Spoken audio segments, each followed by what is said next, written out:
So in this video, I'm going to explain the steps required to calibrate the TCAD tool, which is extensively used for semiconductor device simulation by different academic persons, researchers, and also in the commercial sectors.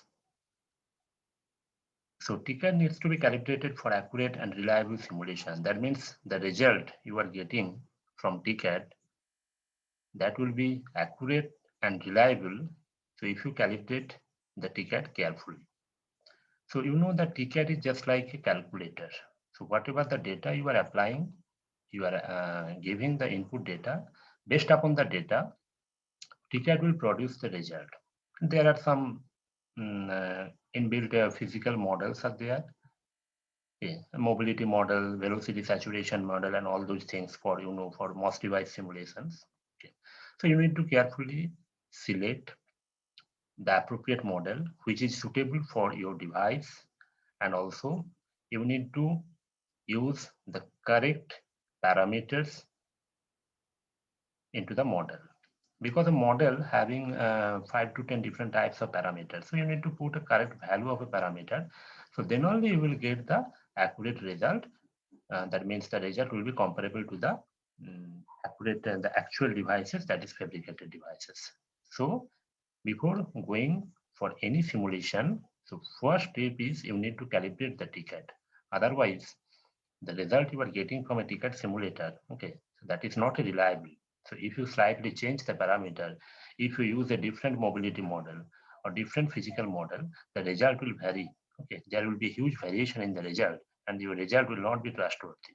Okay, so what I find that when the students are using TCAD, okay, so they do not go for calibration. They just create a device, okay, then blindly simulate this based upon the default models. Whatever the default parameters are there, based upon that, okay, and they simulate and somehow got one result, and they believe that okay, whatever the result they are getting, so that is accurate. But this is not true actually. Okay, so you need to verify and you need to calibrate the TCAD.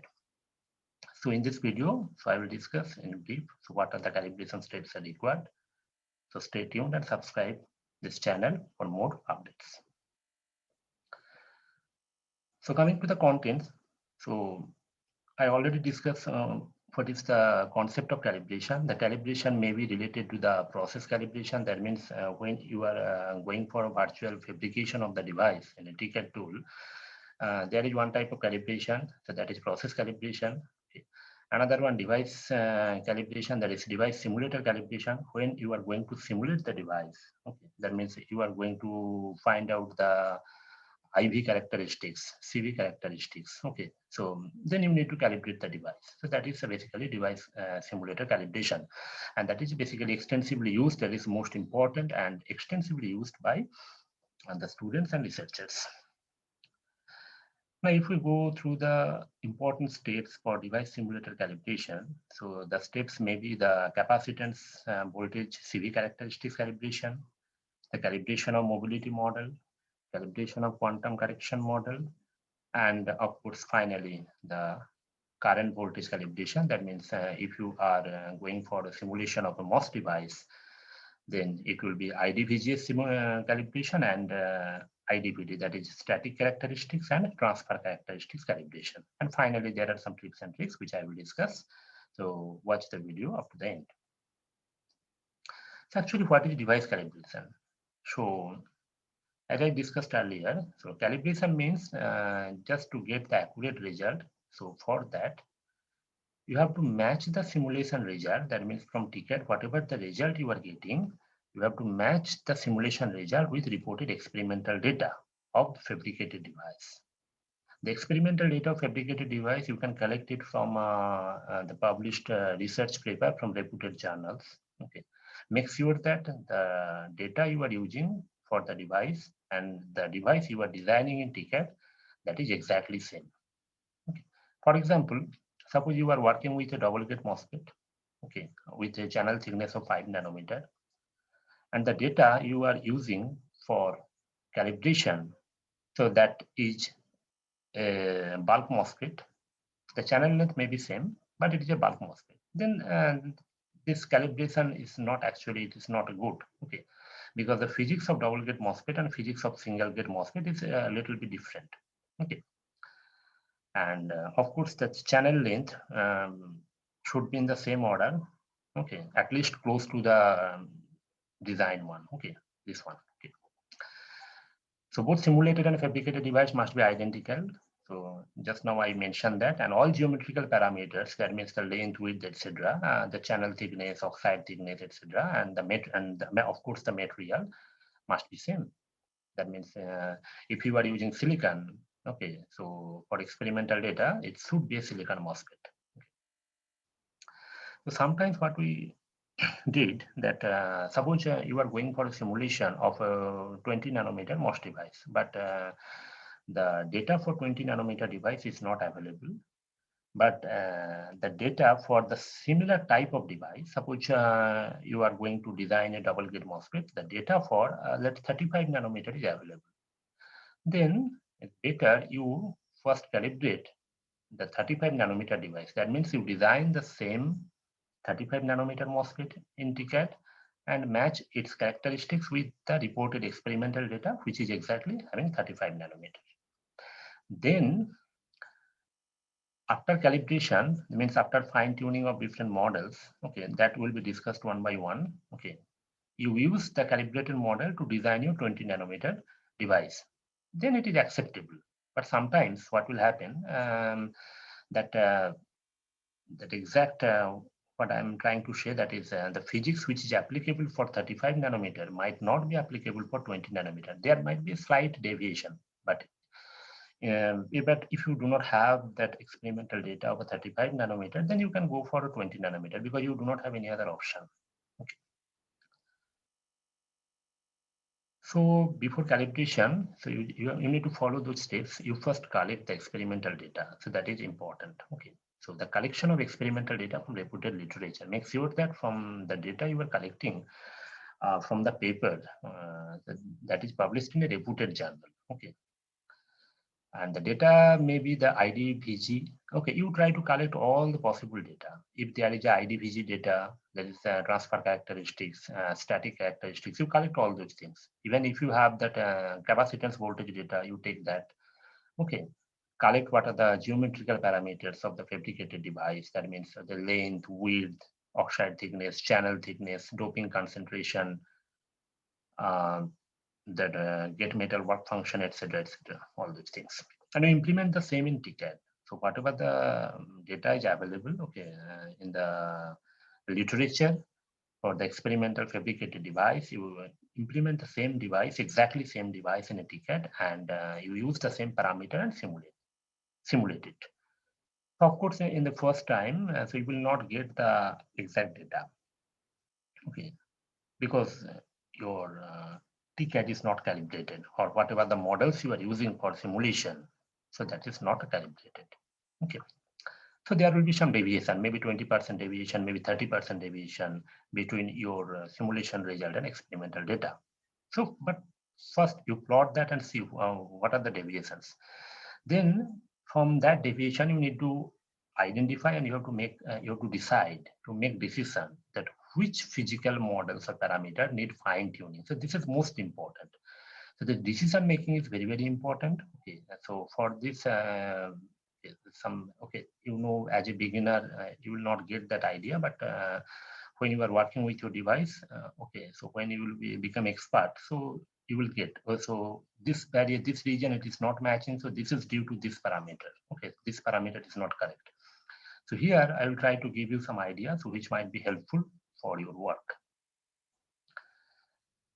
So our final target looks like this one. You see the red colored symbols, that is your experimental data.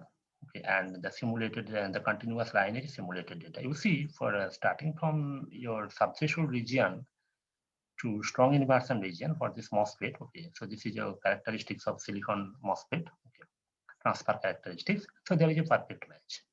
Okay, and also it's better the calibrate graph in linear scale also, because see the log scale, if there is a small variation in log scale, okay, if there is a small variation between the experimental and simulation data, in log scale, it will not appear. Okay, but if you plot that in linear scale, there will be deviation. So if possible, so you calibrate in log scale and also for linear scale. And if you have that IDVDS, the static characteristics data, you also calibrate that. Okay, because more calibration you are doing for your work, your result will be much more accurate. But it is a difficult work, it is a hard work, and it will be done in an iterative way. So at the first time you will not get the result, so you have to do it in a different iteration. So this is a tentative calibration flowchart. You first, if you go for the threshold voltage calibration, then you have to go for capacitance voltage, CV characteristics. You extract the CV characteristics of the device from small signal analysis. Then from there, you can extract what is the permittivity of the gate stack, work function, etc., etc. Then you can go for the IDVG calibration. Okay, that means here in IDVG calibration, you have to work with the mobility model basically.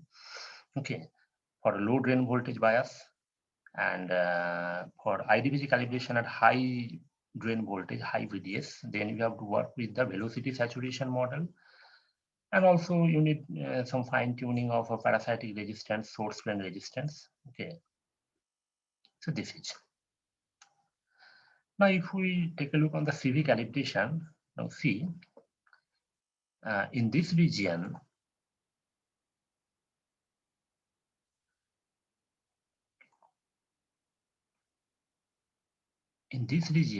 you see, if there is a mismatch in this region, okay, so that means that there is a shift and the threshold voltage shifting is required. Okay, that means you can tune and the work function of the gate metal you are using. Okay. Similarly, for polysilicon, the MOSFET with the polydepletion effect, that means the polysilicon gate, you need to take care about this region. Okay.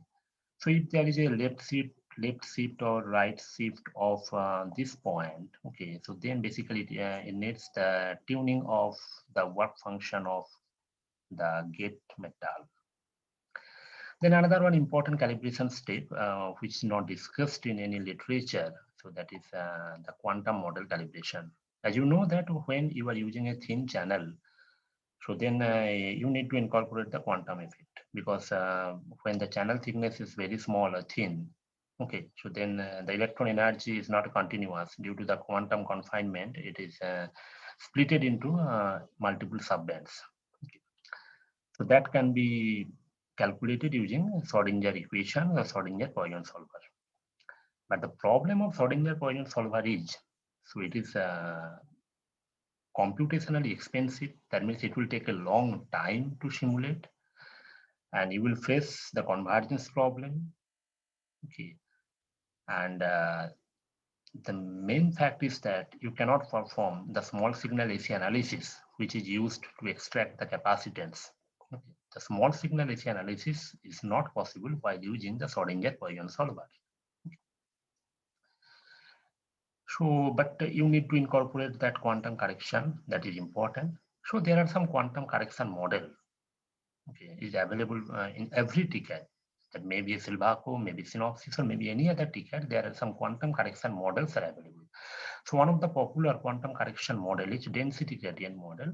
The equation of the density gradient model, so it's basically described by this, where this parameter gamma is a fitting parameter. In the density gradient model, if you check the product manual of your TCAD, you will see there is a fitting parameter in the density gradient model gamma. Okay. So what we can do, we can utilize the density gradient model to incorporate quantum correction. That means passively we are doing the quantum correction instead of using the Schrodinger solver, because there are some limitation while using the Schrodinger solver. Convergence problem, AC simulation is not possible, etc.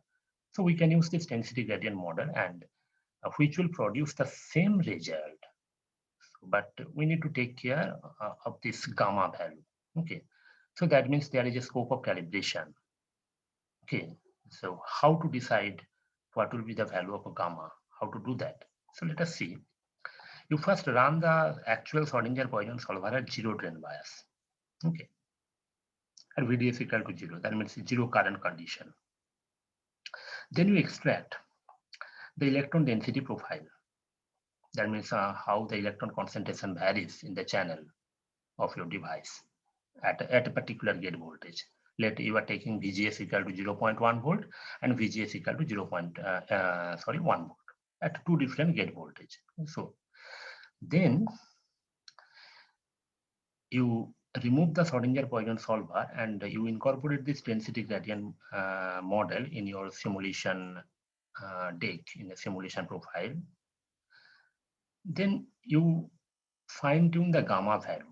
There may be some default parameter of gamma.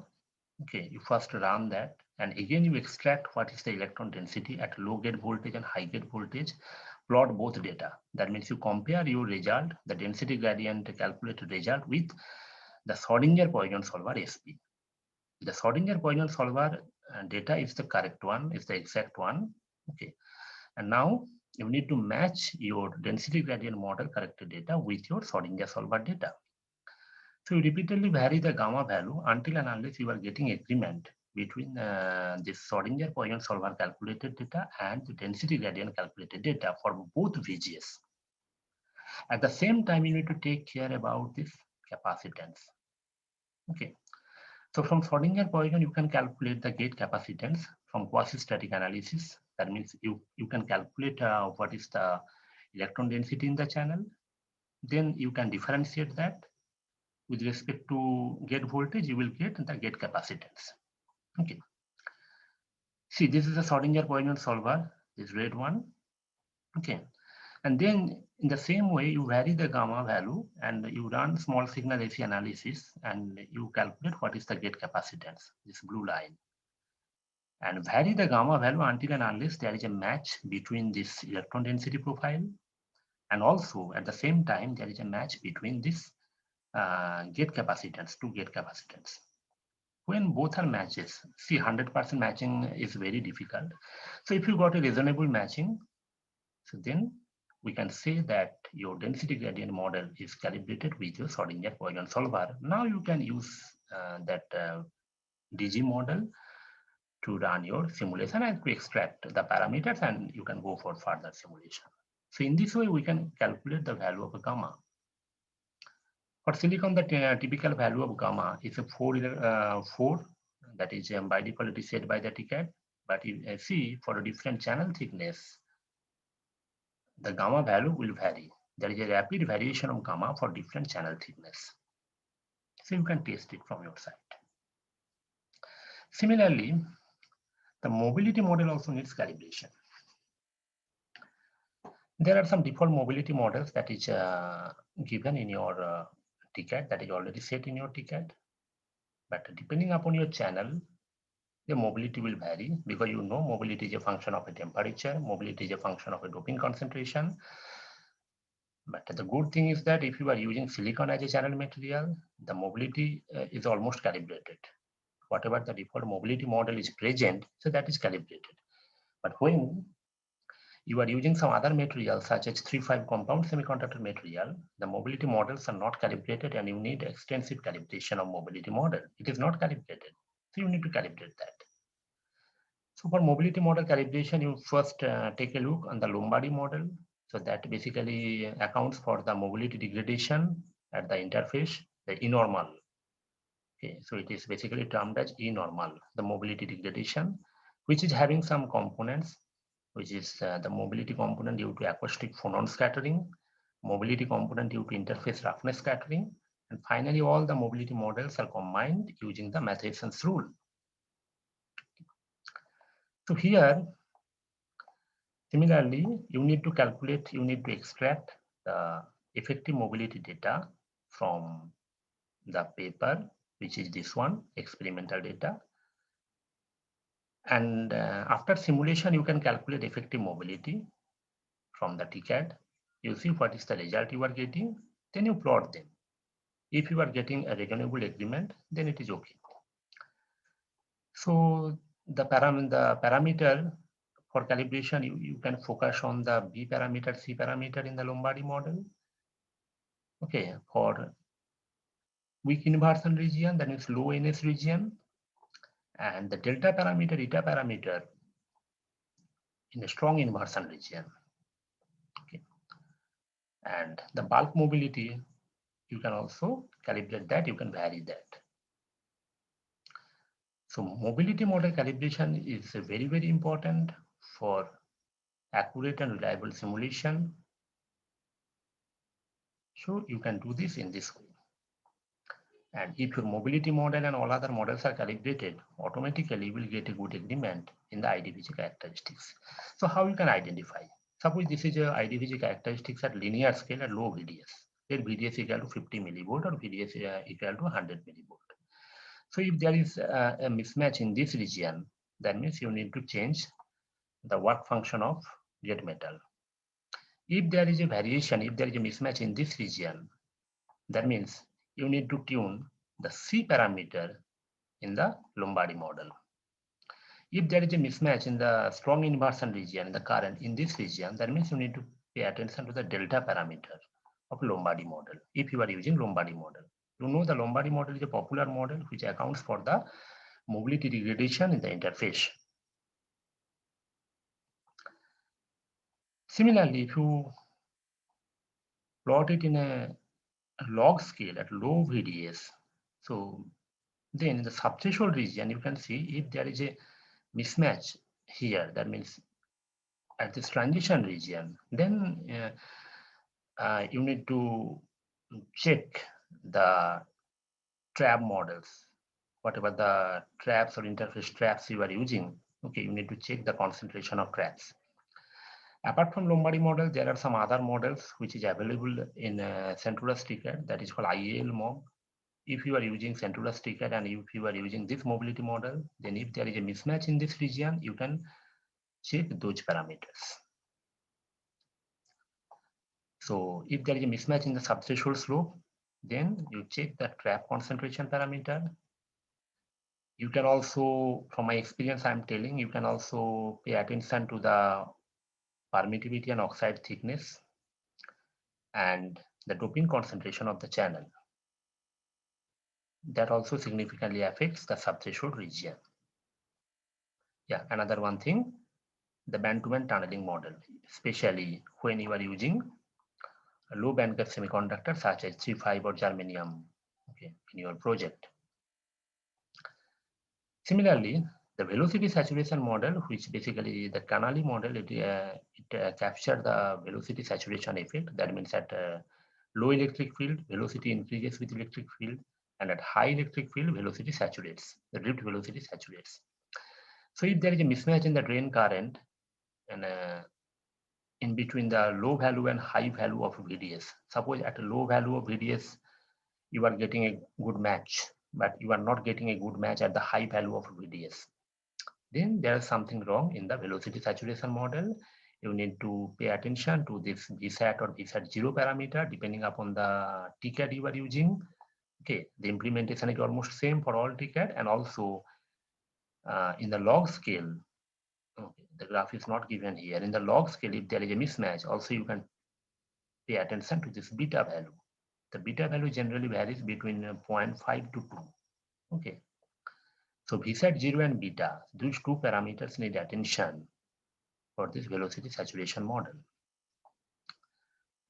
Now, some important points to remember. When you are calibrating, it does not mean that you will vary parameter, okay, randomly. The parameter range, you should vary the parameter in a certain range. Suppose the parasitic source drain resistance you are varying, that value typically 100 ohm micron, maybe 50 ohm micron, maybe 200, 500. Okay, but you cannot set it to 10,000 or 5,000. Okay, that is not possible. Suppose you are getting a match at 10,000, but that is incorrect. So forcefully you are doing calibration, that is not physically correct. Later you will face problem at some other stages, at some other parameter extraction. And also you have to ensure that after calibration, the transconductance you are extracting, that means the derivative of drain current, that should be continuous. Suppose you calibrate some model parameters, maybe Lombardi model, maybe Canali model, etc. But after that, the transconductance become discontinuous, something like this. The GM you are getting like this, there is spikes like this. So that is not correct. That means the model parameters you are using, okay, that is out of the range. Okay, so you need to fine tune that. And when you are going for a simulation of low bandgap semiconductors such as 3-5 materials, okay, this one, the 3-5 materials, so silicon germanium channel or germanium channel, then you need to incorporate the strain effect. If you want to publish your paper in a good journal, reputed journal, okay, so you need to incorporate the strain effect there. And also this band-to-band tunneling model is very, very important, especially for low bandgap semiconductor and heavily doped junction. You need to incorporate the band-to-band tunneling model. It significantly affects the subthreshold current. Once the device is calibrated, that means you fine-tuned all the physical models and parameters. Okay. Then you are ready for next step, that is for parameter extraction and device simulation. The calibrated models, the calibrated equations you can use for your rest of the analysis, the device and circuit analysis. So this is a basic introduction I just mentioned, and you need a lot of practice. From your experience, you will get idea which parameter needs calibration. I hope that this video will be helpful for you. Later, I will post some separate video related to the tips and tricks simulation of 3-5 semiconductors, that is 3-5 channel based MOSFETs, where majority parameters, most of the parameters are not calibrated in popular commercial TCAD such as Silvaco and Synopsys. So you need to pay attention to those parameters. It is really difficult to set up the simulation framework when you are working with the 3-5 compound semiconductor materials and germanium. Thank you.